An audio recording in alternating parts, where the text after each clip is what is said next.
Araka ny tatrina nataon'ny profesora Filoha Andry Rajoelina andro 20 Mey, mpitondra teny ny seseho Covid-19 dia ny amin'ny 20 ireo olona mitondra ny tsimok'aretina coronavirus eto Madagasikara. Nanazava ny tenany fa ny 12 tamin'ireo dia avy any Toamasina, ny 2 avy eto Antananarivo, ny iray avy any amin'ny faritra Bongolava ary ny iray hafa farany dia avy ao Moramanga.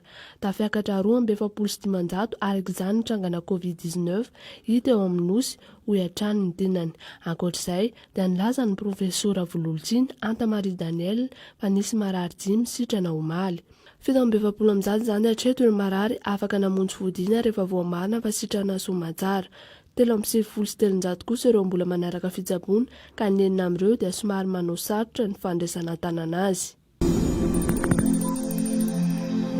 Manoloana ny firongatry ny trangana coronavirus any Toamasina dia nanambara ny ministry ny kolontsaina sy ny serasera fa Hidina ny atoerana ny Filoha Andry Rajoelina rahampitso.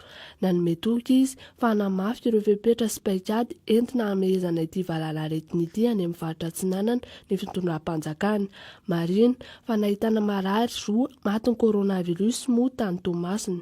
Ankoatr'izay dia nilaza ity mpikambana ao amin'ny gouvernement ity fa nokatra fanadihadiana ny momba nahafaty ilay mpitsabo tao amin'ny hopitaly Moravina.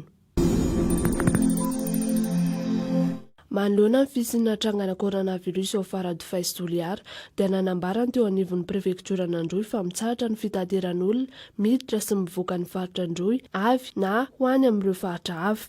Noraisiny izao fepetra izao araka ny fanazavana hisoroana ny mety ho fitidiran'ny valanaretina Covid-19 any amin'ny faritra Androy.